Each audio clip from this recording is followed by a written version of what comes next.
Hola, buen día, ¿cómo están? Mi nombre es Saúl López Santizo. Tengo el gusto de dirigirme a ustedes para compartir un estudio basado en el libro de Lucas, capítulo número 2. El Señor se le aparece a unas personas que estaban de noche y les dice: gloria a Dios en las alturas y en la tierra paz a los hombres de buena voluntad. El nacimiento de Jesús fue en la siguiente forma. Dice Lucas 2 del 1 en adelante: aconteció en aquellos días que salió un edicto de César Augusto para que se hiciera un censo de todo el mundo habitado. Este fue el primer censo que se levantó cuando Cireneo era gobernador de Siria, y todos se dirigían a inscribirse en el censo, cada uno a su ciudad. Y también José subió de Galilea, de la ciudad de Nazaret, a Judea, a la ciudad de David, que se llama Belén, por ser él de la casa y de la familia de David, para inscribirse junto con María, desposada con él, la cual estaba encinta. Vamos a ver aquí entonces de que todo el mundo conocido en aquel tiempo, o sea, el Imperio Romano, tuvo que ser movido solo para que una persona, para que una familia cumpliera la profecía. Una profecía que vamos a ver más adelante. José con María tuvieron que caminar, hacer un largo y duro viaje desde Nazaret hasta Belén. Se cree que eran unos 128 kilómetros aproximadamente. Y María estaba pues en el último trimestre de su embarazo. Y sucedió que mientras estaban ahí, se cumplieron los días de su alumbramiento, y dio a luz a su hijo primogénito. Le envolvió en pañales y le acostó en un pesebre, porque no había lugar para ellos en el mesón. Esto no fue casualidad, sino que fue algo que respondía a un plan de Dios. María dio a luz a su primer niño. Sabemos nosotros que habían otros hermanos de Jesús, hermanos y hermanas. Dice que no había lugar para ellos en el mesón y lo acostó en un pesebre. Dios puede cumplir entonces su plan, su voluntad, incluso la profecía, sus promesas en cualquier forma, en cualquier lugar. Y aquí básicamente Jesús, el Hijo de Dios, está identificando con lo más sencillo, lo más humilde. No necesita recursos necesariamente. Sabemos nosotros de que en Miqueas, el profeta Miqueas 5:2 decía: pero tú, Belén, Efrata, aunque eres pequeña entre las familias de Judá, de ti me saldrá el que ha de ser gobernador de Israel. Aquí está hablando entonces de un rey. Y sus orígenes son desde tiempos antiguos, desde los días de la eternidad. Están hablando de un ser que no solamente es rey, sino que es eterno, un Mesías divino. Sigue diciendo nuestra lectura: en la misma región había pastores que estaban en el campo, cuidando sus rebaños durante las vigilias de la noche. Estos pastores se cree que generalmente cuidaban los corderos que servían de sacrificio para el templo, y aquí iban a ver al Cordero de Dios que quita el pecado del mundo. También se sabe de que los pastores acostumbraban a cuidar sus ovejas durante la temporada del verano al otoño, o sea, en la época donde no había frío, estaban afuera. Y por otro lado, los pastores era un grupo un poco marginado de la sociedad, especialmente por la población que había en Jerusalén. Sigue diciendo nuestra lectura: y un ángel del Señor se les presentó, y la gloria del Señor los rodeó de su resplandor, y ellos tuvieron gran temor. Mas el ángel les dijo: no temáis, porque he aquí os traigo buenas nuevas de gran gozo, que será para todo el pueblo. Aquí hay una reacción que se tiene normalmente cuando recibimos las buenas nuevas de salvación, que es de gran gozo y es para todos. Porque os ha nacido hoy en la ciudad de David. Recordemos que Dios hizo que se cumpliera la profecía. José y María fueron a la ciudad de David, a Belén. Os ha nacido un Salvador, que es Cristo el Señor. Aquí es entonces el nacimiento del que es Salvador y Señor. Nosotros tenemos que reconocerlo, tenemos que creer y recibirlo como Salvador y como Señor. Y esto os servirá de señal: hallaréis a un niño envuelto en pañales y acostado en un pesebre. Aquí les da una señal muy específica. Y de repente apareció con el ángel, una multitud de ejércitos celestiales, alabando a Dios y diciendo: gloria a Dios en las alturas, y en la tierra paz a los hombres de buena voluntad, o en los hombres en el cual Dios se complace. Hay una alabanza entonces cuando el Hijo de Dios se hace uno de nosotros, se hace hombre, y el ejército del cielo entonces está diciendo: gloria a Dios en las alturas, y en la tierra paz para aquellos con los cuales Dios se complace. Y sabemos de que Dios se complace, Dios se agrada en aquellos que creen en Él, porque la fe agrada a Dios, según nos dice Hebreos 11, y según nos dice también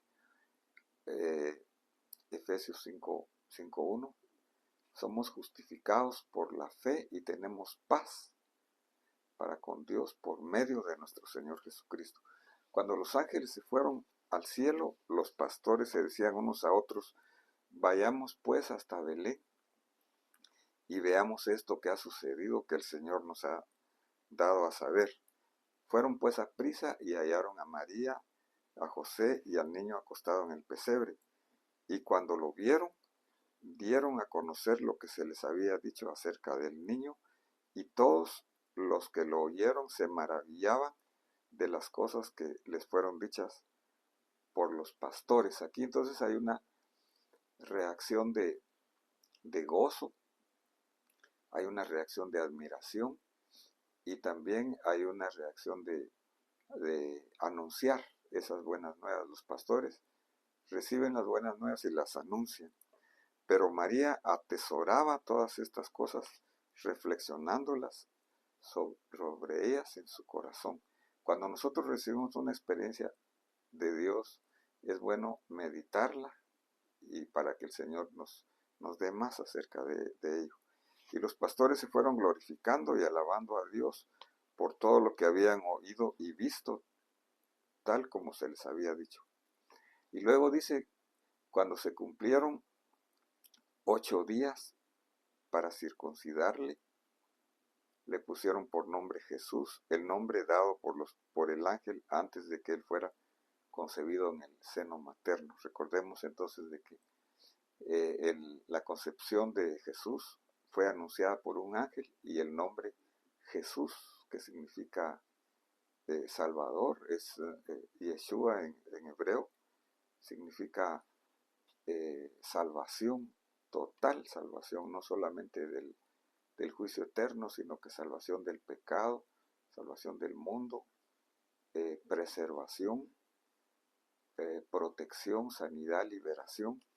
Es lo que hace el Señor Jesús cuando nosotros creemos en Él.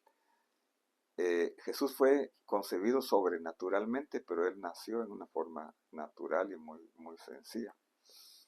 Le pusieron, al circuncidarlo, entonces él se está identificando con su pueblo Israel. Él vivió en la cultura judía y dice más adelante el versículo 24, estamos en Lucas 2, que ellos se acercaron, llegaron cuando se les llegó el tiempo de purificación. Esto era un rito que seguían a los 40 días de nacido un niño, para ofrecer un sacrificio conforme a lo dicho en la ley del Señor, un par de tórtolas o 2 pichones, según nos habla el libro de Levítico en el Antiguo Testamento. Cuando alguien no tenía capacidad económica para ofrecer un cordero, llevaba un par de tórtolas o 2 pichones. Eso fue lo que hicieron José y María, por lo cual sabemos de que se trataba de una familia humilde que no tenía muchas posibilidades económicas. Luego sigue diciendo nuestra lectura: había en Jerusalén un hombre que se llamaba Simeón. Entre paréntesis, el nombre Simeón quiere decir el Señor ha oído, el Señor escucha. Este hombre era un anciano, dice que era justo, piadoso, esperaba la consolación de Israel. Cuando Jesús viene, entonces Él consuela, Él fortalece. Y el Espíritu Santo estaba sobre Él. Y por el Espíritu Santo se le había revelado que no vería la muerte sin antes ver al Cristo el Señor. Él tenía comunión con Dios a través del Espíritu Santo. Él se dejaba guiar por el Espíritu Santo. Él escuchaba la voz de Dios. Y se le había revelado que tenía que ver al Mesías. Y él esperaba, él estaba pendiente de la primera venida del Señor como Cordero. Dice que fue movido por el Espíritu Santo, fue al templo, y cuando los padres del niño Jesús le trajeron para cumplirlo por el rito de la ley, él tomó al niño en sus brazos. Aquí vemos un anciano con un espíritu de amor, y bendijo a Dios y dijo: ahora, Señor, permite que tu siervo se vaya en paz, conforme a tu palabra, porque han visto mis ojos tu salvación. Y aquí vemos entonces de que él ya estaba preparado para partir. Ya había cumplido no solamente su misión, sino que había visto por revelación al Cristo, a Jesús. Nadie entonces está preparado para la eternidad si no ha tenido la revelación de conocer a Jesús, el Salvador. Conforme a tu palabra, han visto mis ojos tu salvación, la cual has preparado en presencia de todos los pueblos, luz de revelación a los gentiles. Él recibe la revelación que la salvación no solamente era para el pueblo de Israel, sino para todos nosotros, los gentiles, y gloria de tu pueblo Israel. Y los padres del niño estaban asombrados de las cosas que él decía. Simeón los bendijo y dijo a su madre: este niño ha sido puesto para la caída y levantamiento de muchos en Israel. Hay una división entonces aquí entre los que creen y los que no creen. Y para señal de contradicción, y una espada traspasará aún tu propia alma, le decía María, a fin de que sean revelados los pensamientos de muchos corazones. Y había una profetisa, Ana. El nombre Ana significa gracia o favor. Y realmente es por gracia que el Señor nos salva. Dice, era profetisa, hija de Fenuel, de la tribu de Aser. Ella era de edad muy avanzada. Vemos entonces que Dios se revela a través de Jesús. Se revela a los que están cerca, a los que están lejos, a los gentiles, a los judíos, a los de condición humilde como los pastores, o noble como los sabios de Oriente, según nos cuenta Mateo. Pero aquí hay unas personas de edad muy avanzada. Dice que había vivido con su marido 7 años después de su matrimonio y después de viuda hasta 84 años. Era una persona muy anciana, pero nunca se alejaba del templo, sirviendo noche y día con ayunos y oraciones. Vemos nosotros de que esta persona, a pesar de la edad muy avanzada, oraba, ayunaba, que son dos prácticas saludables, no solamente para nuestro espíritu y alma, sino que incluso para nuestro cuerpo físico. Y llegando ella, en ese preciso momento, daba gracias a Dios y hablaba de Él a todos los que esperaban la redención de Jerusalén. Entonces, ya para terminar, vamos a ver que Jesús en su nacimiento se reveló a todos. Él vino en su primera venida como el Cordero de Dios que quita el pecado del mundo. Y es necesario que todos nosotros, no importa nuestra situación, nuestra necesidad, le conozcamos a Él como Salvador y como Señor. El producto, el resultado de conocerle es el gozo, es la satisfacción y debe ser la alabanza, la gratitud hacia Él, siempre guiados por el Espíritu Santo. Cuando alguien ve a Jesús por revelación, ya está preparado para la eternidad. Que Dios te bendiga y te dé esta experiencia a ti, a los tuyos. Espero que puedas escuchar otra vez este estudio. Te invito a escuchar los que vienen, los anteriores, y te invito a suscribirte si no lo has hecho, haciéndole un clic a la campanita para recibir notificaciones.